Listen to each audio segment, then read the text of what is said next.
Ahí donde usted está, le voy a pedir que incline su rostro, oremos una vez más para que Dios nos guíe en este mensaje que vamos a compartir el día de hoy con ustedes.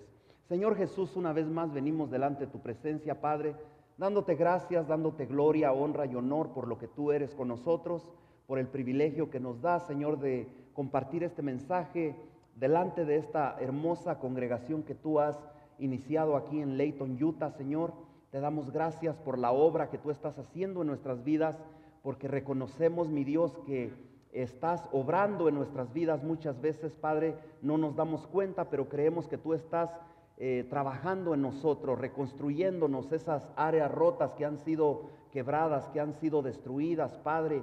Estamos en el proceso y queremos, Señor, estar aquí para revivir y reanimarnos y volver, Señor, a enfocarnos en lo que tú nos has llamado a hacer. Te damos gracias, Padre, porque reconocemos que cada respiro, Señor, que damos es gracias a ti, Señor, que somos privilegiados, mi Dios, de estar aquí en este lugar para poder, Señor, compartir y recibir tu palabra. Te pedimos que nos des humildad, que podamos recibirla, Señor, con humildad y con claridad, Señor, que me uses grandemente, Señor, que seas tú a través de mí para que tu palabra pueda llegar con poder y pueda transformar e impactar cada vida aquí presente. Oramos en el nombre glorioso de nuestro Señor Jesucristo, y la iglesia dice amén y amén. El tema de hoy se titula ¿Cómo ser una persona de confianza? O cómo ser una persona confiada, cómo ser una persona segura, una persona que podamos decir, sé cuál es mi misión, sé a lo que Dios me ha llamado. Confío en Él, a través de Él yo puedo ser seguro, puedo ser una persona de valor, una persona que tiene confianza en sí mismo, pero no en la confianza que yo me gano de mí, sino a través de la confianza que viene a través de la palabra de Dios.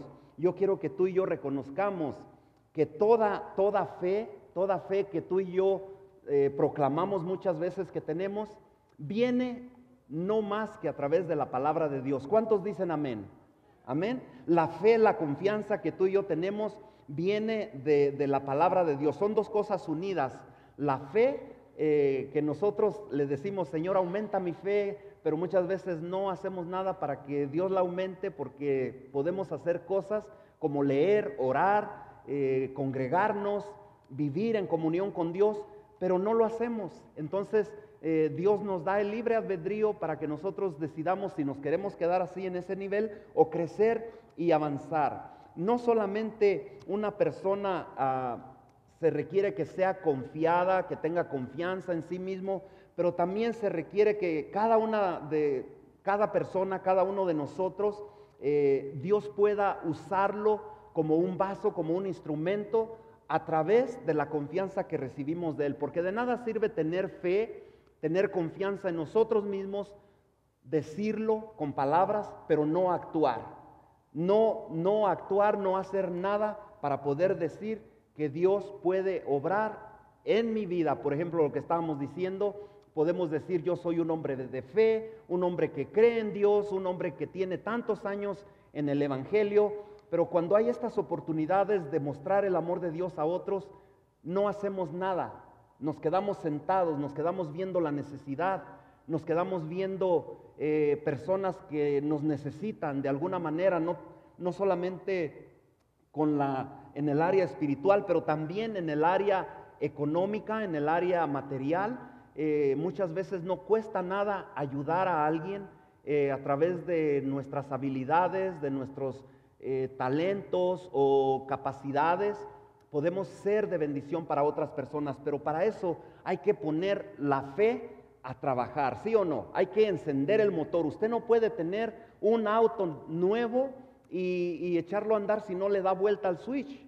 Puede tener un carro ahí 0 millas bien potente, pero de nada le va a servir si no lo enciende y le pone el cambio para arrancar. ¿A cuántos de ustedes necesitan ponerles ese cambio para arrancar en primera y después segunda para poder avanzar en lo que Dios nos ha llamado? Levante la mano. Yo sé que aquí no hay muchos, ¿verdad? Porque todos están avanzando, todos estamos haciendo algo para la obra de Dios. Si usted no es de este grupo no se sienta mal, no lo tome personal, no lo estoy atacando, no quiero ofenderlo, no quiero decirle. Recibamos la palabra porque yo cuando la estudio la recibo yo mismo la recibo y trato de ponerla en obra, no a la perfección, pero sí trato de demostrar lo que Dios me ha dado, lo que está haciendo en mí para poderlo compartir con los demás. Para poder tener fe se necesita pasión. ¿Cuántos me entienden a lo que me refiero? Podemos decir que tenemos fe, pero no tenemos pasión. Pasión para hacer algo, para activar esa fe, esa confianza que Dios nos da. En cada área de nuestras vidas muchas veces tenemos pasión. Cuando hablamos de deportes, si a usted le gustan los deportes, sabe de lo que estoy hablando. Usted no puede decir que tiene una pasión por un deporte determinado si no se anima, si no se motiva. Si usted está allí viendo el partido de fútbol de México contra Argentina, que le está goleando México a Argentina, y usted está ahí como un palo, no se emociona, no disfruta, no se motiva. ¿Por qué? Porque no tiene esa pasión por el deporte. Para cada cosa necesitamos pasión. En el deporte, en las cosas de Dios, en la cocina. ¿Cuántos son apasionados para cocinar? Hay hermanos, hermanas que les apasiona la cocina. ¿Sí o no? ¿Cuántos estuvieron en el grupo de estudio bíblico allí el jueves ahí con Alex? Tiene una pasión para cocinar Alex, que se oía ahí el chilladero de manteca y de pollo y toda la cosa, y nosotros hasta nos desenfocábamos de la palabra por estar, ¿qué está cocinando el hermano? Con una pasión, un chef profesional allí. Pero todos tenemos una pasión, a veces en una cosa o en otra. Muchos les gusta leer libros, a otros no nos gusta leer, nos aburre, nos dormimos, nos da sueño. Unos les gusta o tienen pasión para leer la palabra de Dios, otros no tanto. Pero hay diversidad de cosas en las cuales nos apasionamos. En tu vida es necesario algo más que la pasión. ¿Qué crees tú que es necesario aparte de tener pasión? Podemos ser un apasionado para algo, pero ¿de qué sirve si no ponemos la otra parte? La pasión es esencial, pero la pasión es un sentimiento nada más. Yo puedo decir, yo tengo pasión, ¿por qué? Un ejemplo, por ir a acampar. Soy muy apasionado, pero tengo una traila ahí parada por meses y nunca he salido. ¿De qué me sirve esa pasión? Para poder ir a acampar, nunca la uso, nunca voy y la disfruto. ¿De qué me sirve esa pasión por el camping, por ir a acampar, si nunca salgo, no tengo tiempo, no tengo el tiempo ni muchas veces los deseos por el cansancio, las cosas que uno tiene? Entonces necesita uno algo más, no solamente el sentimiento, porque la pasión con el sentimiento no hace nada. Tenemos que activar algo más, que es el poner en práctica, el activar, el agregar ese ingrediente que es el activarnos. ¿Para qué? Para que las dos cosas juntas, pues la fe, la pasión y la acción, entonces nos llevan a hacer lo que Dios quiere hacer a través de nosotros. O en el trabajo secular, no solamente en las cosas de Dios, en el trabajo, en la casa, en la familia. Usted puede ser bien apasionado para las plantas, para el jardín, pero si usted no se activa, no se conecta, no sale de su cuarto, no deja el control de la televisión y se va afuera y se monta en el tractor o agarra la máquina, de nada le sirve estar apasionado por el jardín. Así de que tenemos que activar nuestra fe, nuestra acción, juntamente con la pasión. En Hebreos capítulo 11, ya vamos a ir a la palabra de Dios para que no diga, bueno, a eso vine a escuchar puras cosas de la pasión y de la acción y de la fe. Pero ¿qué dice la palabra de Dios cuando hablamos de esto? En Hebreos capítulo 11, verso 1 dice, es pues la fe la certeza de lo que se espera, la convicción de lo que no se ve. Eso es la confianza, eso es la certeza de algo que no vemos, pero tenemos que tener fe. Eso es fe. Fe es la confianza que tú y yo tenemos en algo. ¿Cuántos tienen confianza en Dios? Amén. Tenemos fe en Dios, tenemos confianza en Dios. El florecimiento, el avivamiento de la confianza es sentir o ver la necesidad de la pasión y la conexión de esta pasión con los mandamientos de Dios, con las escrituras, es lo que Dios nos pide a nosotros que nos conectemos, juntemos nuestra pasión con sus mandamientos para nosotros poder activarla y ser lo que Dios quiere que hagamos. Hay un personaje, hay una foto ahí que yo le puse en la pantalla que se llama D.L. Moody. Aquellos que son creyentes y les gusta leer por tiempo, ustedes lo conocen, por lo menos ahí está en la foto para que sepan quién es. Este hombre descubrió que la fe viene de la búsqueda de Dios y esto le llevó a escribir lo siguiente. Él decía, oraba a Dios, ¿para qué? Para tener fe. Él le pedía mucho a Dios que le diera fe, quería tener fe. Y pensé que algún día la fe caería así como un rayo de repente. Oré para tener fe y pensé que eso iba a pasar, pero también dice que nunca pasó, nunca pasaba. Él pasaba el tiempo y la fe no llegaba. Pero la fe, dice, no parecía que llegaba. Entonces dice, me acordé entonces que la fe viene por el oír. Él se acordó de este versículo que acabamos de leer, donde dice, la fe viene por el oír y el oír por la palabra de Dios. ¿Verdad? No fue ese el que leímos, pero la fe dice así en un versículo, la fe viene por el oír y el oír por la palabra de Dios. Si no leemos la Biblia, si no leemos la palabra de Dios, ¿cómo vamos a crecer en fe? ¿Cómo le vamos a decir, Señor, ayúdame a creer más, ayúdame a tener más confianza en ti? Si no abrimos la Biblia y leemos y nos damos cuenta que la Biblia nos enseña que la fe viene por el oír, leer la palabra de Dios. Entonces él sigue diciendo, hasta ese momento tenía cerrada mi Biblia y oraba por la fe. Entonces abrí mi Biblia y comencé a estudiar y mi fe a partir de ese momento ha estado creciendo. ¿Cuántos de ustedes creen que cuando nosotros leemos la palabra de Dios, la fe crece? Si tú no lees la palabra de Dios, tu fe no va a crecer. El señor Moody fue un evangelista usado por Dios para ganar almas. Ese era su llamado de él, ganar almas. Él estaba apasionado por el reino de Dios. Aunque se ocupa del título que es siervo del Señor, o ese era como se le conocía, con liviandad hoy día podemos decir que el señor Moody servía a su Dios y al Dios vivo del cielo. Su mansa y suave disposición le permitió convencer a decenas de miles de personas que se opusieron a sí mismos. Este hombre escogido por Dios para estar en medio del avivamiento de 1859 y 60 aquí en los Estados Unidos, fue una vasija, fue un vaso, un instrumento preparada por Dios. ¿Para qué? Para ser usada por el maestro. Se dice que ganó 1 millón de almas. Imagínense la pasión que él tenía para ganar almas. Eso lo hizo pues aquí en sus ruegos evangelísticos de sus campañas por todas partes de Estados Unidos y del mundo. Estableció 3 instituciones de entrenamiento de ministros y para otros obreros cristianos. No solamente se dedicaba a ganar almas, no solamente estaba apasionado por ganar almas, pero también preparaba a otros para que fueran y hicieran lo mismo que él. En Nehemías capítulo 1 es el texto donde vamos a estar enfocados en este mensaje de hoy.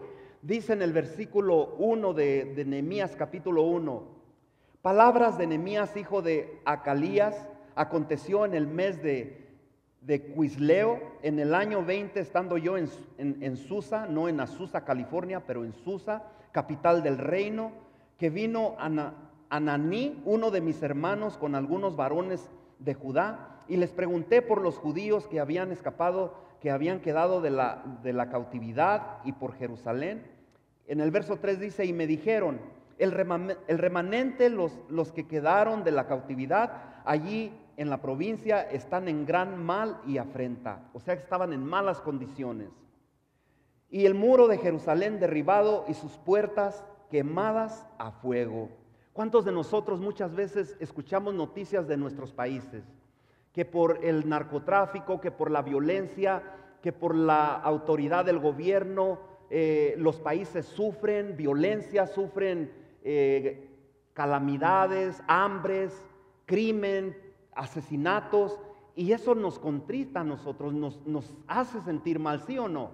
De la misma manera, Nehemías dice que vino gente y le platicaron cómo estaba el pueblo de Dios y él se entristeció, él sintió muy fuerte esta noticia. Dice, Nehemías reconoció que necesitaba algo más que pasión. Muchas veces nosotros decimos, yo tengo una pasión por mi país, yo qué más quisiera o qué puedo hacer por México, por Venezuela, por El Salvador, Nicaragua, Honduras, Guatemala, que están pasando problemas de un tipo, de otro, y decimos, tengo una pasión por ayudar, por apoyar, pero realmente es algo más que tener una pasión. ¿Cuántos dicen amén? Amén. Si económicamente no podemos ayudar o hacer algo, podemos orar, sí o no. Podemos venir y orar aquí a la iglesia y reunirnos en nuestra casa, dedicar un tiempo a orar y clamar, interceder por nuestros países, por nuestros familiares que están en necesidad. Pero si tenemos pasión, amor, compasión por la gente, por nuestro pueblo, y nos quedamos cruzados de manos en la casa sin hacer nada, solamente llorando y diciendo, mi familia, mi país, mi pueblo está sufriendo, ¿de qué nos sirve? Solamente es decir, tengo pasión, tengo amor por mi pueblo, pero no hacemos nada. Necesitamos activarnos, no solamente tener pasión. Nehemías reconoció que él necesitaba pasión, que tenía que ir atada juntamente con la palabra o las promesas de Dios. Él tenía que activar esas dos cosas, la pasión con las promesas que él sabía, que él conocía de Dios. Hay mucha gente en la actualidad que sienten pasión por las cosas, pero nunca hace nada. Como les decía al principio, siente pasión por el deporte, pero se queda todo el día viendo televisión. ¿Y de qué sirve la pasión? O el ejercicio. Si tenemos pasión por hacer ejercicio, por tener un cuerpo esbelto y bien dado y bien formadito, pero nos quedamos en la casa comiendo y después de comer nos da sueño y nos vamos a ver la televisión, y cuando usted quiere decir voy a levantarme a hacer el ejercicio que tenía, ya son las 10, 11 de la noche y adiós ejercicio. No hicimos nada. ¿De qué nos sirve la pasión si no actuamos? Se dice mucho acerca de que hacemos cosas o que vamos a hacer cosas o que necesitamos hacer cosas en la congregación, pero con las buenas ideas, con las buenas intenciones no basta. ¿Cuántos dicen amén?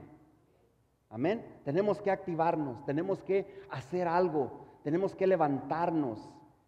La pasión de Nehemías le llevó ¿a qué? A confiar en Dios, a esperar en Dios, a poner su confianza en Dios. La pasión sola no hace nada. ¿Cuántos dicen amén? La pasión sola nunca va a mover nada ni a cambiar nada. Nehemías capítulo 1, verso 4 dice, cuando oí estas palabras, me senté y lloré. Fíjese lo que hizo él. Mucha gente, en vez de hacer algo, de actuar, de hacer algo, usted los ve todo el tiempo llorando, quejándose, porque la situación está mal, porque las cosas no van bien. Pero ¿qué hacemos? ¿Qué hacemos? No basta con llorar. Hay una canción por ahí que dice, no basta, no basta, o estoy equivocado. No basta con decir, no basta con pensar, hay que hacer algo más. No solamente llorar, lamentarnos. Hay personas que todo el tiempo las ve llorando, lamentándose y decimos, bueno, pues levántate y sacúdete y haz algo. Deja de quejarte, ya vamos a orar, vamos a confiar en Dios, vamos a reunirnos, a motivarnos unos a los otros. No te quedes ahí encerrado, no te quedes durmiendo, no te quedes esperando que caiga un rayo como este hombre pensaba que la fe iba a venir así como un rayo. Tenemos que levantarnos y hacer algo para que podamos conectar la pasión con la fe y poder ponerla en acción. ¿Cuántos dicen amén? ¿Me están entendiendo o los estoy confundiendo? Amén. ¿Estamos claros? Eso es lo que dice ahí en Nehemías capítulo 1, verso 4. Se entristeció él, lloró y dice, e hice duelo por algunos días y ayuné y oré delante de Dios, del Dios de los cielos. Su oración había hecho que naciera ese deseo de cambiar, de actuar, de activar esa fe, esa confianza en Dios, una fe viva, una fe que transforma, que cambia. La fe no es ciega del mal o de algo que no conoce el miedo, sino que el temor lo llevó a orar. Él como ser humano tenía temor cuando las cosas no van bien, tú y yo nos atemorizamos, ¿sí o no? Cuando nos dicen que la compañía va a cerrar, que el trabajo se va a terminar, ¿qué hacemos? Empezamos a tronarnos los dedos y especialmente si no hemos guardado dinero para los tiempos difíciles. Nos atemorizan las malas noticias, ¿sí o no? Amén. Nos atemoriza el saber que las leyes de inmigración pueden cambiar o están cambiando, ¿sí o no? Pero ¿qué hacemos? Nehemías no solamente lloró, no solamente se quejó, él actuó, él lloró, él oró, él se puso en ayuno, él se puso en duelo. Tenemos que actuar. Es esa conexión lo que causa la creación de la fe. Cuando viene el temor, cuando las pruebas, las luchas vienen, entonces la situación nos impulsa a buscar de Dios, a confiar más en Dios. Santiago 2:26 dice: porque como el cuerpo sin espíritu está muerto, mira cómo compara Santiago, así también la fe sin obras está muerta. ¿Cómo está un cuerpo sin vida, sin el espíritu ya en él? Está así como pesado, como se ve raro, se siente raro, no tiene vida, no tiene aliento. Así también es nuestra fe si no la activamos, si no nos conectamos con la pasión, la fe y la acción. Nuestra fe, podemos decir, tengo mucha fe, pero sin las obras está totalmente muerta. ¿Cuántos dicen amén? Amén. Eso es lo que vemos ahí en Santiago 2, capítulo 2, verso 26. La gente habla mucho de cuánto aman a Dios, pero ¿qué pasa? Nunca hacemos nada para Dios. Muy, muy grande es la fe, pero no hay acción, no hay conexión de nuestra fe con nuestra pasión y ponerla a trabajar. Hay muchas personas también que dicen que tienen mucha fe, pero nunca hacen nada, no tienen un compromiso serio. Y aquí vamos a lo fuerte, el compromiso serio con Dios. ¿Cuántos de ustedes tienen un compromiso con Dios? Amén. ¿De qué nos sirve decir que tenemos fe, que somos creyentes, que somos hijos de Dios? Cuando cantábamos hace un momento, es bonito cantar, es bonito decir yo soy hijo de Dios y ya no soy esclavo del temor ni del pecado, pero si no hacemos nada para Dios, si no hacemos obras, si no hacemos algo para que Dios pueda usarnos como ese vaso, como ese instrumento, nuestra fe está muerta y de nada sirve que digamos que tenemos mucha fe. Sus palabras, muchas veces nuestras palabras son huecas y decimos yo tengo mucha fe, mucha pasión por las cosas de Dios, pero nuestras obras son totalmente muertas. La fe se ve por lo que tú haces para Dios, ¿sí o no? Por lo que tú y yo hacemos para Dios, no por lo que decimos que vamos a hacer o que queremos hacer. La fe viviente crece y exige ¿qué? Acción. Una fe verdadera exige acción, que tú y yo nos activemos. Si dices que caminamos con Dios, si tú y yo decimos que caminamos con Dios y que somos hombres de fe, entonces nuestra fe demanda acción. Si no vamos a actuar, mejor no digamos que tenemos fe o que somos hijos de Dios o que servimos a Dios. Es mejor, mira, guardar silencio y que nuestro testimonio sea por lo que la gente ve en nosotros, no por lo que decimos que somos, ¿sí o no? ¿Me está siguiendo? Amén. ¿Estamos bien hasta ahí? ¿Estamos contentos? ¿No está molesto, no está molesta, no está enojada? ¿Ok? Entonces tenemos que participar de alguna manera. ¿Cómo podemos mostrar que estamos activados, participando de alguna manera en la obra de Dios? Sea visiblemente aquí donde nos ven, o sea detrás del escenario cuando tú oras, cuando tú clamas para que el pastor predique la palabra de Dios y produzca un efecto que esas personas no las vemos aquí al frente, o allá en las computadoras donde nadie te ve, o dando clase a los niños, o dándole clase a los jóvenes. En alguna manera tenemos que conectarnos, activarnos, ponernos ¿cómo? En acción. Si realmente tú y yo decimos que somos hijos de Dios, que tenemos fe, que caminamos de la mano de Dios, esas palabras nos van a exigir, a demandar acción. obras. Sabemos que la fe o la salvación no es por obras. Estamos claros, no confundamos. Pero también nos dice aquí que sin obras nuestra fe es muerta, ¿sí o no? Hay tres fundamentos que yo quiero compartir contigo allí de este capítulo 11 de Hebreos, versículo 6. Tres fundamentos de la fe en Hebreos capítulo 11, 6. Dice así: pero sin fe es imposible agradar a Dios. Vamos a desmenuzar este versículo. Ahí al principio dice, pero sin fe es imposible agradar a Dios. Si tú y yo no tenemos fe, no mostramos fe, no podemos agradar a Dios. Así podamos decir que somos de tantos años creyentes o conocemos a Dios o conocemos la palabra de Dios, pero sin fe, pero una fe activada, no podemos agradar a Dios. ¿Por qué? Porque es necesario. Fíjate bien lo que dice, es necesario, no es una opción. No es algo que tú puedas decir, bueno, si quiero lo hago y si no, no. Es necesario que el que se acerca a Dios crea que le hay.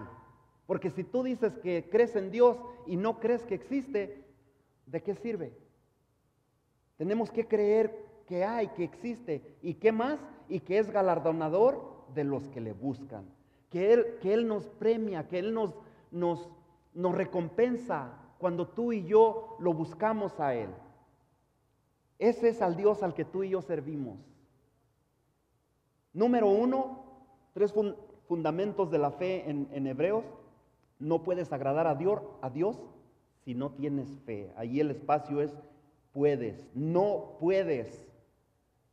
No hay otro modo. No puedes agradar a Dios si no tienes fe. Sin fe es imposible agradar a Dios. Número 2, debes creer que Dios existe.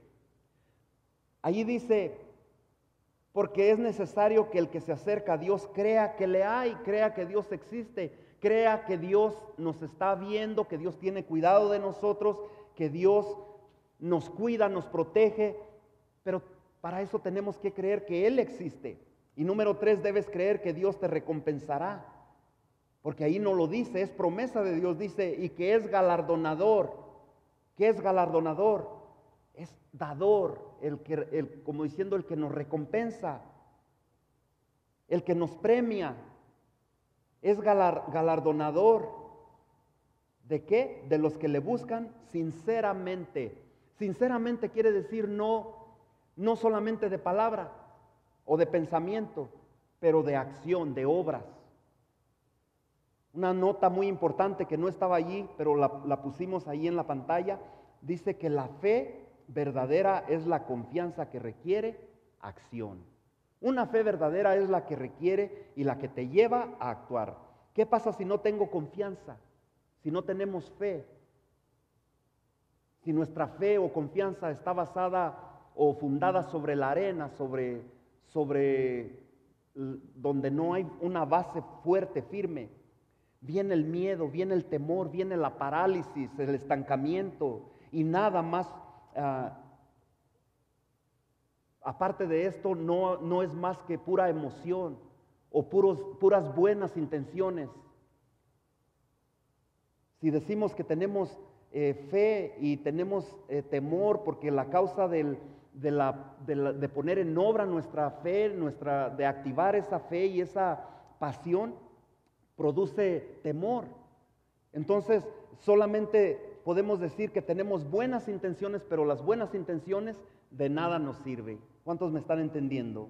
Dios quiere que seamos personas de confianza, que seamos personas seguras. Entonces, ¿cómo podemos convertir nuestra pasión en una acción? ¿Qué es lo que podemos hacer tú y yo? Tenemos que permitir que la fe nazca en nosotros, que la fe florezca en nosotros. Hay 4 pasos que quiero compartir contigo para poder entender esto. 4 pasos para convertirse en una persona de confianza. Número 1, primeramente antes de ir a los 4 pasos, vemos en el capítulo 1, vemos la pasión de Nehemías. En el capítulo 2 vemos un cambio que fue la confianza en Dios. Número 1, allí el primer paso es, necesito tener un plan. Si tú quieres ser una persona que pueda ser una persona de confianza, una persona con la que Dios pueda contar, una persona que pueda estar firme, segura para poder ser usada por Dios, necesitamos tener un plan primeramente. Hay iglesias que dicen que caminan por fe, pero no tienen un plan. Todos dicen, Dios hará y Dios cumplirá y Dios abrirá puertas y Dios moverá montañas, pero también tenemos que tener un plan. Dios es un Dios de orden, ¿sí o no? Dios es un Dios de orden y requiere que tú y yo tengamos un plan. Inclusive en los trabajos, en los seculares, en las escuelas, en las organizaciones, hay un plan para trabajar, ¿sí o no? Cuando usted tiene un negocio, cuando usted trabaja para una empresa, le dan un plan de trabajo. ¿Por qué en las cosas de Dios no queremos tener un plan? ¿Por qué no creemos que tenemos que tener una cosa planeada? ¿Usted cree que yo vengo solamente aquí el domingo y digo, pues que Dios abra mi boca y que el Espíritu Santo ponga palabras en mí y que yo hable lo que Dios quiera y que sea la voluntad de Dios y que Dios toque a las personas? Imagínese. Si el grupo de alabanza dice, pues ahí que Dios nos dé los cantos, y no tienen una lista de cantos, ellos tienen una lista de cantos cada semana y tienen un orden para seguirlas. Todo necesita de un orden. Las maestras que dan la clase con los niños tienen un programa para enseñar, no dicen, pues voy a llegar el domingo y a ver qué Dios pone en mi corazón. Tenemos que tener un orden. Si tú y yo queremos ser una persona de confianza para Dios, tenemos que tener un orden. ¿Cuántos dicen amén? Amén. En Nehemías capítulo 2, 4, 8 dice, me dijo el rey, mira, aquí es como Nehemías llega a la presencia del rey, cuando empieza a poner en acción ese plan, esa fe, que no solamente se quedó, cómo quisiera ayudar a mi pueblo, cómo quisiera estar allá para sacarlos de esa situación por la que están, reconstruir el muro que había sido quemado. Él dijo, me dijo el rey cuando ya estaba en la presencia del rey, ¿qué cosa pides? Entonces oré. Un plan quiere decir que para hacer algo tenemos que orar, ¿sí o no? En primer lugar, orar a Dios, que Dios nos dirija. Después dice él, le oré al Dios de los cielos. En el verso 5 dice, y dije al rey, si le place al rey y tu siervo ha hallado gracia delante de ti, envíame a Judá, a la ciudad de los sepulcros de mis padres, y la reedificaré. Él tenía un plan para llegar al rey y pedirle permiso. ¿Para qué? Para que él pueda poner en obra esa fe y poder ir a apoyar a su pueblo. En el verso 6, entonces el rey me dijo, y la reina estaba sentada junto a él. Dice, ¿cuánto durará tu viaje? El rey también tenía un plan. El rey también tenía un plan para decir, bueno, está bien, si tú te vas, ¿cuánto vas a durar? ¿En quién voy a apoyarme yo en tu ausencia? ¿Quién va a cubrir tu lugar? Tenemos que tener un plan. Tanto Nehemías como el rey tenían un plan. No podemos dejar las cosas allí tiradas cuando Dios nos ha llamado a hacer algo. Dios llamó a Nehemías a reconstruir este muro, a ayudar a su gente, pero él tenía un plan y el rey también tenía otro plan. Él le dice, ¿cuánto va a durar tu viaje? ¿Cuándo volverás? Y agradó al rey enviarme después que yo le señalé el tiempo, después de que le dijo cuánto iba a durar. Además dije al rey, si le place al rey que se me den cartas para los gobernadores al otro lado del río. Mire, el plan de él también incluía pedirle cartas al rey. ¿Para qué? Para llevarlas a los gobernadores del otro lado del río por donde él tenía que pasar con madera y cosas materiales. Dice, para que me franqueen el paso hasta que llegue a Judá. Él tenía el plan, no solamente necesitaba el permiso del rey, también necesitaba esas cartas. Y carta para Asaf, guarda del bosque del rey, para que me dé madera para enmaderar las puertas del palacio de la casa y para el muro de la ciudad y la casa en que yo estaré. Y me lo concedió el rey, dice, según la benéfica mano de mi Dios sobre mí. Mire, cuando usted pone un plan, cuando usted trabaja en la voluntad de Dios, Dios lo apoya.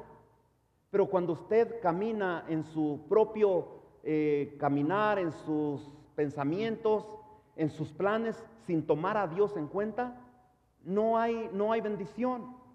La mano de Dios estaba con él. Y dice que consiguió el permiso, consiguió cartas, consiguió los materiales. Si Dios te ha llamado a servir, necesitas tener un plan. ¿Cuántos dicen amén? Amén. Yo quiero que reconozcas que Dios trabaja a través de nuestros planes y Él cubrirá nuestras imperfecciones. Cuando tú tienes un plan, tú estás dispuesto a servir a Dios, no importa qué tan perfecto o imperfecto eres. Dios usa tus imperfecciones. Cuando yo tocaba aquí en el grupo de alabanza, al principio del ministerio, yo me daba unas equivocadas y se oían, y el hermano Humberto me dice, eso ya me decía a mí, te equivocaste, y yo lo sabía, yo sabía que me había equivocado, pero esa es la manera cuando uno dice, bueno, ¿qué vamos a hacer? No tenemos los músicos que tenemos hoy, no había quien tocara y yo era el único que tenía el bajo, entonces con errores, imperfecciones, Dios me usó allí por unos meses, por un año, ¿sí o no? Los cantores también de vez en cuando se les sale la voz así como una más arriba que la otra, pero Dios no mira los errores, Dios mira el corazón para servir a Dios y mucha gente ni se da cuenta de los errores, ¿sí o no? Dios quiere un corazón dispuesto para poder usarnos y Él no mira nuestras imperfecciones. El rey no solo le dio a Nehemías lo que pedía, sino que también le dio más de lo que él pedía. Fíjese lo que dice Nehemías 2:9. Vine luego a los gobernadores del otro lado del río y les di las cartas del rey, y el rey envió conmigo capitanes del ejército y gente de a caballo. Mira nomás, él no pidió eso, pero le mandaron esa ayuda, ejército y gente de a caballo. Cuando tú te pones en la voluntad de Dios, cuando tú tomas una decisión que va en la voluntad de Dios, Dios te bendice. Pero cuando lo haces en tu propio camino, en tu propia mente, en tus ideas, en tu forma de ver las cosas, Dios no está en medio del negocio. 4 pasos para convertirse en una persona de confianza. Número 2, necesito asumir el riesgo.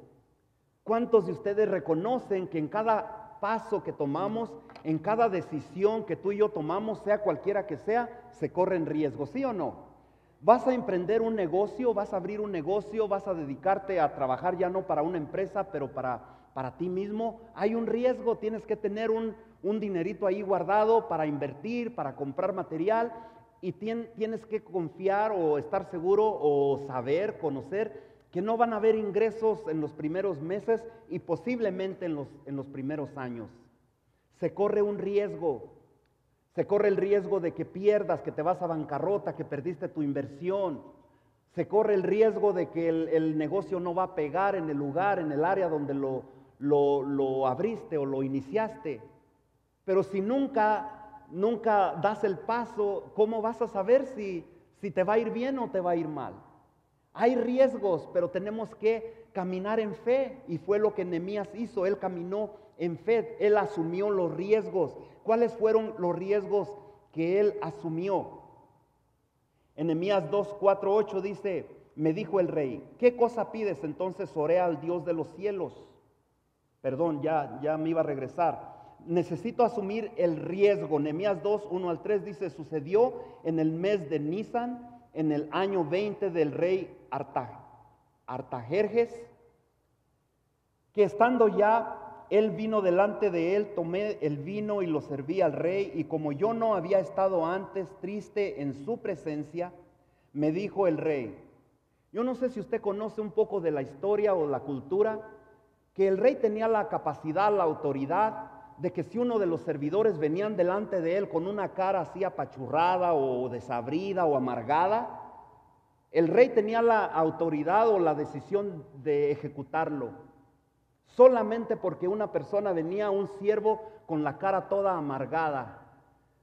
Al rey no le importaba si estaba pasando por situación difícil o no. El rey lo que era requerido es que él quería un buen servicio, que la gente le diera una sonrisa, que él no fuera ¿Cuántos de ustedes creen que las malas actitudes se transmiten? fácilmente. Yo creo que se pegan más las malas actitudes que las buenas, ¿sí o no? Entonces el rey dijo, líbrame que alguien de estos venga con una actitud, con una cara como que se comió una docena de limones y yo termine igual de amargado. Y él tenía esa autoridad, esa decisión de poderlo echárselo al plato, degollarlo o ejecutarlo.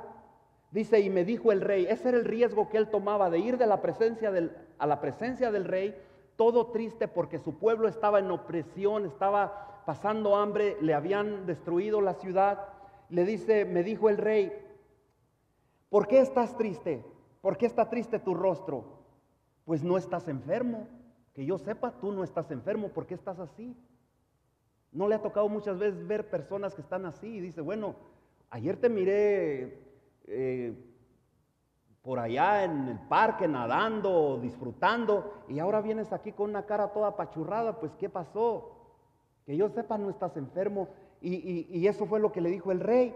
No es esto sino quebranto de corazón. Entonces temí en gran manera. Él sabía que el rey por eso le dijo, si no estás enfermo, entonces ¿por qué estás triste? Estaba corriendo el riesgo, tenía temor. Y en el verso 3 dice, y dije al rey, para siempre viva el rey. ¿Cómo no estaré triste mi rostro? ¿Cómo no estará triste mi rostro cuando la ciudad, casa de los sepulcros de mis padres, está desierta y sus puertas consumidas por el fuego? Al rey no le interesaban las historias. Al rey no le interesaba qué era él quería una cara agradable, una cara sonriente. El rey lo podía haber ejecutado allí mismo. Ni la fe ni la confianza tienen significado si no tomamos riesgos. Nehemías se atrevió a ir delante del rey aún así triste, pero para sacar lo que él necesitaba para ir a apoyar a su pueblo. Sin riesgos es solo una idea. Si tú y yo no ponemos en práctica o en obra los planes, las ideas, y no tomamos esos riesgos, pues entonces se va a quedar allí como una idea, como una buena intención. Hay otro personaje que se llama Mark Twain. Ahí está una foto también, si la quieren poner para que lo conozcan. Conocí a un hombre que agarró a un gato por la cola. Y mira lo que este hombre sabio dice. Conocía a un hombre que agarró a un gato por la cola y aprendió 40% más de gatos que cualquier otra persona que no se atrevió a agarrar a ese gato por la cola. ¿Qué podemos aprender de esto? Que hay riesgos, que cuando tú decides aprender, experimentar, hacer, llevar a cabo algo, puedes enfrentar riesgos, ¿sí o no? Pero si no te atreves, si no das el paso, entonces no vas a aprender. Este hombre lo agarró de la cola al gato, a lo mejor hasta le dio unas jondeadas cuando ya le agarró confianza, pero no le tuvo temor, no le tuvo miedo, pero aprendió quizás a cómo manejar a los gatos. Hay personas que agarran a las serpientes de la cabeza, quizás la primera vez la agarran de la cola y la serpiente le puede dar un mordiscón porque le dejó la cabeza suelta, pero si tú no agarras al gato de la cola, nunca vas a saber cómo. Si quieres meter al gato a bañar a una pila, a una cubeta, olvídate, vas a salir ahí todo rasguñado. Tienes que tomar el riesgo, si te gustan los gatos, de saber cómo manejarlos. Si quieres emprender algo para Dios, la obra de Dios, un ministerio, tienes que tomar riesgos. ¿Tú crees que cuando nosotros empezamos el ministerio venían 8 o 9 personas y al otro día venían 5?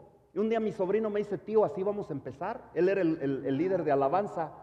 Eran solamente los músicos y sí, había más gente allí sirviendo acá en el altar y allá a quien le cantábamos. Lo bueno que caminábamos por fe, creyendo que le cantábamos al Señor. Pero me dice el sobrino, tío, así vamos a empezar. Le digo, sí, mijo, así vamos a empezar. Y cerramos nuestros ojos, empezamos a tocar y a cantar. Cuando los abrimos ya había como 8 personas allí. Y si nosotros nos desanimamos a la primera, olvídese, esta obra no hubiera durado ni 6 meses. Pregúntele al hermano Humberto cuando él llegó quién eran los ujieres. Ahora tenemos como unos 12 ujieres. Estaba el hermano Simón allá afuera, era de los primeros días que empezábamos con un letrerito así. una hoja así. Ministerio Hispano y una flecha para allá. Y si nosotros caminamos por vista y no por fe, ¿qué decimos? No apoyan, nadie viene. ¿Qué estamos haciendo aquí? A lo mejor no es la voluntad de Dios. A lo mejor Dios no quiere que nosotros empecemos esto. ¿Cuántos saben que cuando viene algo bueno hay oposición? Y ahorita vamos a llegar a eso. Cuando Dios tiene algo bueno, siempre hay oposición. ¿Cuántos lo creen? Amén. Siempre vamos a tener oposición, pero tenemos que tomar el riesgo. Tenemos que tomar el riesgo. Dice que este hombre conocía a este hombre que agarró ese gato de la cola, pues dando a entender que también si nosotros no corremos, no tomamos los riesgos, no damos el paso de fe, pues ¿de qué nos va a servir? Dios honra su fe, nuestra fe, tu fe, mi fe, porque tratamos, porque dimos el paso y nos mantenemos, porque no nos damos por vencidos, porque no tiramos la toalla, porque no nos desanimamos cuando no vienen personas a orar, cuando no vienen personas al estudio bíblico, cuando no vienen personas a la iglesia, no nos desanimamos. ¿Por qué? Porque no es ese nuestro llamado, a desanimarnos. Dios nos llama a caminar por fe y no por vista. ¿Cuántos dicen amén? Gloria a Dios. Él no te puede honrar si tú no tratas. ¿Cómo Dios nos va a honrar si no tratamos? El presidente Roosevelt, ahí está otra foto, aquellos que no lo conocen, yo tampoco no lo conocí, pero en foto lo conozco. Es el presidente número 26 de Estados Unidos. Él decía, no es la crítica la que cuenta. Cuando tú inicias algo va a haber crítica, ¿sí o no? Cuando tú emprendes algo para Dios, o en el trabajo, o en el negocio, siempre va a haber críticas o envidias. O personas que vienen, en vez de animarte y motivarte, vienen a apagarte, a desanimarte. No, eso no va a funcionar. No, yo creo que ese no es ese no es tu llamado. Yo creo que te equivocaste de ministerio o ese ministerio era para alguien más. Y en vez de animarte, en vez de darte una palabra de aliento y decirle échale ganas, Dios obrará. Siempre va a haber críticas. Él decía que no es la crítica la que cuenta, ni el hombre que señala como tropieza el hombre fuerte, o donde el hacedor de obras podría haberlas hecho mejores. El crédito pertenece ¿a quién? Al hombre que está realmente en la arena, en la cancha, en la pista. A esa persona merece el crédito, la persona que no se da por vencida, cuyo rostro está manchado de polvo, de sudor, de sangre, que se esfuerza valientemente, que yerra o se equivoca y se queda corto una y otra vez, porque no hay esfuerzo sin error y sin quedarse corto, pero que realmente se esfuerza por hacer las obras, que no conoce el gran entusiasmo, las grandes devociones, que se gasta en una causa digna, es quien mejor conoce al final los triunfos del alto rendimiento y, en el peor de los casos, la falla. ¿Por qué? Porque todos nos equivocamos, ¿sí o no? Todos fallamos. Por lo menos falla mientras se atreve y que su lugar nunca estará con aquellas almas frías. ¿Cuántas almas frías hay aquí? No hay, ¿verdad?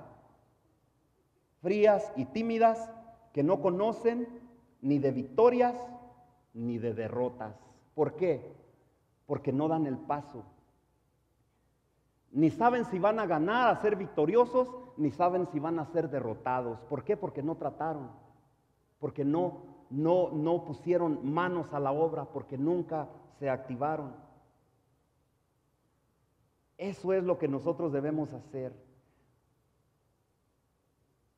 Porque muchas veces, yo no sé si cuando tú eras niño, que andabas por ahí cortando fruta, ¿cuántas veces te caíste de una rama de las más altas del árbol? ¿Cuántos de ustedes les pasó? Amén. A mí me pasó. ¿Y sabes por qué? Porque en las ramas altas, en las más delgaditas, las más débiles, son donde están los frutos más buenos. Si tú no te arriesgas a alcanzar ese fruto, no lo vas a tener. Y para eso hay riesgos. Muchas veces primero da uno el zapotazo de ahí del árbol que caer la fruta. Primero caes tú que la fruta, pero puede uno arriesgarse a alcanzarla. Y si no te arriesgas, no la vas a probar. Se corre un riesgo, pero tenemos que intentarlo, ¿sí o no? 4 pasos para convertirse en una persona de confianza. Número 3, necesito entender que habrá, ¿qué les decía? Oposición. Es la palabra que debes de llenar ahí. Oposición, porque muchas veces hay oposición. Cuando Dios tiene bendición, hay oposición. Si quieres ser una persona con confianza, habrá oposición. Nehemías 2:10 dice: pero oyéndolo Sanbalat, Horonita y Tobías, el siervo amonita, les disgustó. Se encelaron estos hombres. Les disgustó en extremo que viniese alguno para procurar el bien de los hijos de Israel. Es increíble que mucha gente apoya algo que va a ser, que va a producir cosas malas en lugar de aprobar lo que va a ser de bendición, ¿sí o no? Es increíble, yo no lo puedo creer. Podemos apoyar cosas en la política, en los trabajos, en las escuelas, en las iglesias, cosas que no van a ser de beneficio para el pueblo, para la gente, para la congregación, pero no apoyamos lo que va a ser de bendición. ¿Usted lo puede creer? Yo no lo puedo creer. Pero pasa, y pasa en las mejores familias y en las mejores iglesias. No apoyan lo que es bueno, lo que trae bendición. Apoyan otras cosas, pero no lo que es bueno, lo que Dios tiene para la congregación, para el trabajo, para la escuela, para la familia. En el momento que intentas hacer algo creativo, algo bueno o algo diferente, entonces viene la oposición. Cuando intentas salir de lo que es ordinario, de lo que se hace todos los días, de lo que es algo diferente, que no se convierte en algo monótono, que queremos experimentar algo nuevo. En el momento que dices que crees que Dios hace milagros, la gente se burla de ti. Cuando tú dices, decido creer a Dios, decido seguir a Dios, decido poner mi confianza en Dios, te echas enemigos, familias se te retiran, se alejan de ti, no te apoyan, no creen en ti. Mira lo que dice Aristóteles, era un famoso filósofo, ustedes lo han escuchado, decía: la única manera que conozco de evitar la crítica, la única manera que él sabía que era evitar la crítica, ¿cuál crees que era? No decir nada, no hacer nada y no ser nada. Es de la única manera que vas a evitar la crítica. No envolverte en nada, no involucrarte en nada, no hacer nada. Pero aún así te van a criticar, ¿sí o no? Bien importante. Alguna vez dijo, los perros, alguien dijo esto, fíjate bien lo que dijo. Y sí es cierto, porque si está un panal de abejas allí, un ejemplo así para que se ilustren. Está un panal de abejas en un árbol y tú puedes pasar y las abejas allí no te hacen nada. Tú puedes caminar, pero dale un rozoncito así al árbol y sacúdelo un poquito y verás lo que pasa. El enjambre se alborota, las abejas se enloquecen, se enfurecen y se te dejan ir enojadas, sales piqueteado. La oposición, la crítica, la lucha comienza cuando tú empiezas a hacer algo bueno. ¿Cuántos dicen amén? Pero no hagas nada y todo está bien. Alguien decía esto: los perros no persiguen a los autos que están estacionados. Pregúntenle a mi esposa, ella mató a un perro ahí cerca de la casa. ¿Por qué? Porque el perro se dejó venir a querer morder una llanta del carro. Pobre perro, fue lo último que hizo. Pero si si el auto hubiera estado estacionado, el perro no lo persigue, ¿sí o no? Así es cuando tú te propones hacer algo. Cuando te propones hacer algo para Dios, hay oposición, hay críticas, hay desánimo, hay todo lo que tú quieras, pero la obra no va a parar. ¿Cuántos dicen amén? Amén. Gloria a Dios.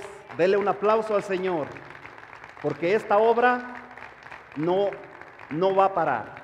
En el trabajo, en el negocio, no va a parar. Tú sigue firme, sigue adelante. Sigue haciendo lo que Dios te llamó a hacer. Los perros no siguen a los autos que están parados. Siguen a los autos que van corriendo. Si tú quieres ser una persona de confianza, una persona en la cual Dios pueda confiar, Dios pueda usar, va a haber oposición. Espera oposición. No te sorprendas que haya oposición. No permitas que se convierta en un desaliento. No permitas que esa oposición a la cual tú te vas a enfrentar sea el desánimo que te haga tirar la toalla y dejar las cosas ahí tiradas. Si tú crees, si tienes confianza en ti mismo, confianza en Dios, si Dios te abrió a llamar a emprender un negocio, un trabajo, una empresa, confía en Él, Él te llevará adelante. No tires la toalla, no te desanimes. Si Dios te puso en un ministerio, sigue adelante, aunque no veas cosas, cambios en el presente. A veces los cambios son a futuro. Mira lo que somos en 5 años. Ya en septiembre vamos a tener 5 años. No somos una ¿cómo les dicen? Mega iglesias. Y no llevamos prisa. No queremos que Dios llene las bancas. ¿Por qué? Porque Dios hace las cosas en su tiempo, a su manera. Así de que no vamos a tirar la toalla porque haya oposición, desánimo o luchas. En cualquier área, en el matrimonio, en la familia, en las finanzas, no te desanimes, sigue adelante. Nehemías capítulo 2, 17 dice: les dije pues, vosotros veis el mal en que estamos, que Jerusalén está desierta y sus puertas consumidas por el fuego. Venid y edifiquemos el muro de Jerusalén y no estemos más en oprobio. Una persona que tiene confianza, que tiene un llamado, no se desanima, al contrario le dice: mira, no te desanimes, vente, ayúdanos, haz algo para el Señor. Entonces les declaré cómo la mano de mi Dios había sido buena sobre mí y asimismo las palabras que el rey me había dicho, y dijeron: levantémonos, ¿y qué más? Edifiquemos. Así esforzaron sus manos, ¿para qué? Para bien. Pusieron la fe, la confianza en obra, la conectaron, la activaron, se sacudieron y dijeron: cuando hay alguien que motiva al otro, le dice: mira, no te desanimes, Dios está con nosotros. Caerán a tu lado 1000 y 10,000 a tu diestra, pero a ti no llegará. Amén. Dios es nuestro proveedor, Él es el que suple, Él es el que sana, Él es el que fortalece, Él es el que nos guía, Él es nuestra lámpara, nuestra fortaleza. ¿En quién temeré? ¿En quién tememos si nuestra confianza está en el Señor? Gloria a Dios. Dios es bueno, ¿sí o no? Número 4, necesito desarrollar determinación. Si tú quieres ser una persona de confianza, aprende a ser determinado. Aprende a que tu sí sea un sí y tu no sea un no. Cuando tú aceptes una responsabilidad, di: acepto porque estoy comprometido con Dios. No con el líder, no con el hombre, con Dios. Si tú realmente quieres ser una persona que sea de confianza, no solo una persona segura, firme en sí mismo, pero una persona que confía en Dios, que pone la confianza, la mirada en Dios, tenemos que aprender a tener una determinación, que cuando yo digo yo hago esto, lo hago, me comprometo. Y si no pienso hacerlo, mejor digo: no cuentes conmigo. ¿Quieres venir a trabajar el sábado? Necesitamos que vengas a trabajar el sábado. ¿Puedes venir? Pues sí, sí puedo. Y a la mera hora no llegas. ¿Qué va a hacer el supervisor? Mejor es que tu sí sea sí y que tu no sea no. No te comprometas en nada si no vas a hacer o a tener una determinación. ¿Cuántos dicen amén?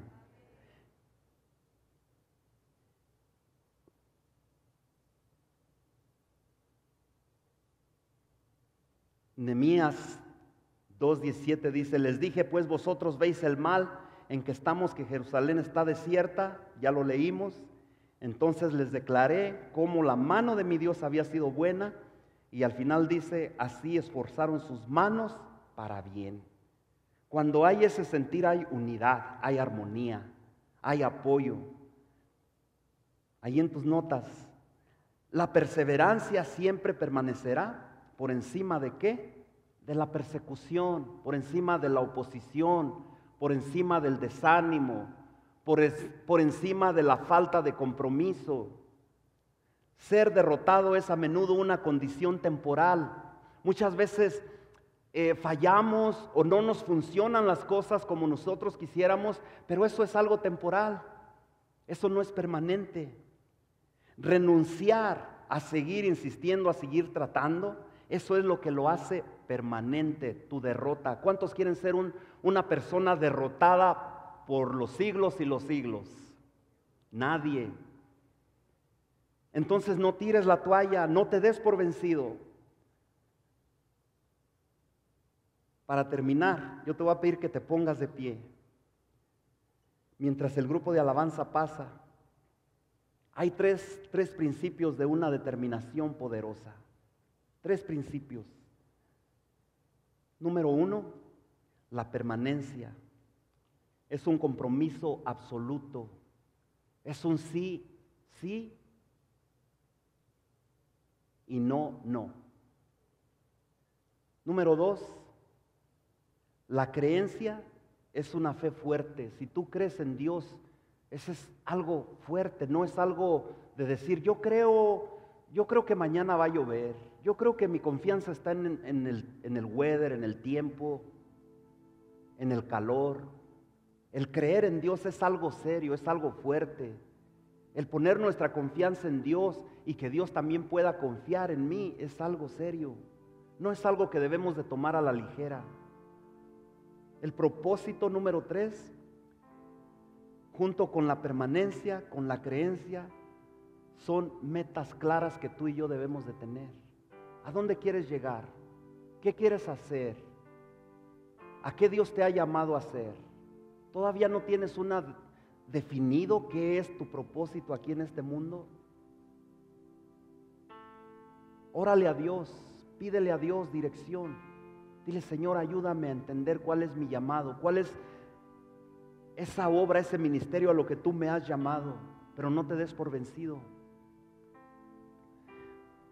Cuando el enemigo ataca, él va a explotar esas 3 áreas de tu vida. La permanencia, el diseño de los esquemas del enemigo es hacernos romper o impedir que hagamos compromisos con Dios. Esa es su tarea. No te dejes vencer. Su tarea, su trabajo es desanimarte, oprimirte, atarte, ahí tenerte así atado que no puedes actuar por ti mismo, no puedes defenderte, no tienes ánimos de orar, de clamar a Dios, de doblar rodilla y decir, Señor, tú me has puesto aquí en mi familia con un propósito. Yo tengo un llamado. El enemigo va a tratar de dañar, de lastimarte, de herirte en esas áreas. No lo permitas. Ese es su trabajo. ¿Para qué? Para debilitarnos. Algo bien importante, si no sabemos a dónde estamos tratando de llegar o cómo planeamos para llegar ahí, entonces será un milagro que tú llegues al lugar que tú quieres llegar. No podrás, porque tú mismo no sabes a qué Dios te ha llamado, qué es lo que tú quieres hacer, en qué Dios te quiere usar. ¿Sabes a dónde quieres llegar? ¿O a dónde quieres ir? ¿O a dónde Dios te quiere llevar?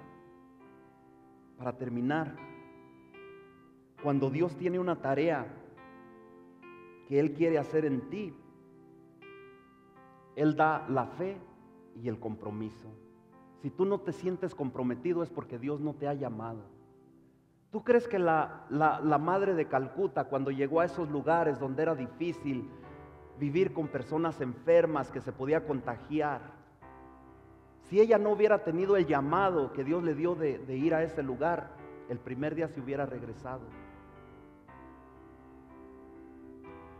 Dios te dará el compromiso. Tú, cuando realmente yo veo a una persona comprometida, es cuando digo, Dios está obrando en él. Cuando no veo compromiso en alguien, yo digo, oro a Dios para que Dios le muestre a qué Dios lo ha llamado y a dónde Dios lo quiere llevar, porque no lo ha entendido. Es la fe la que alarga nuestra nada a la omnipotencia de Dios, a lo que Dios todo puede hacer. Nuestra fe es lo que puede darle la libertad a Dios para que Él nos lleve a lugares desconocidos, a lugares que tú y yo no conocemos y que no hemos experimentado, a lugares más altos, niveles espirituales más altos. Cuando tú le des esa oportunidad a Dios, es cuando Dios va a obrar. Ahí con tus ojos cerrados, dile: Señor, te doy gracias por tu palabra, te doy gracias, Señor, por este tiempo. Nos hemos extendido un poco, pero ha valido la pena, Señor. Te doy gracias por lo que tú has hablado a mi vida, por lo que tú estás obrando. Te doy gracias, Señor, porque reconozco que te necesito cada día.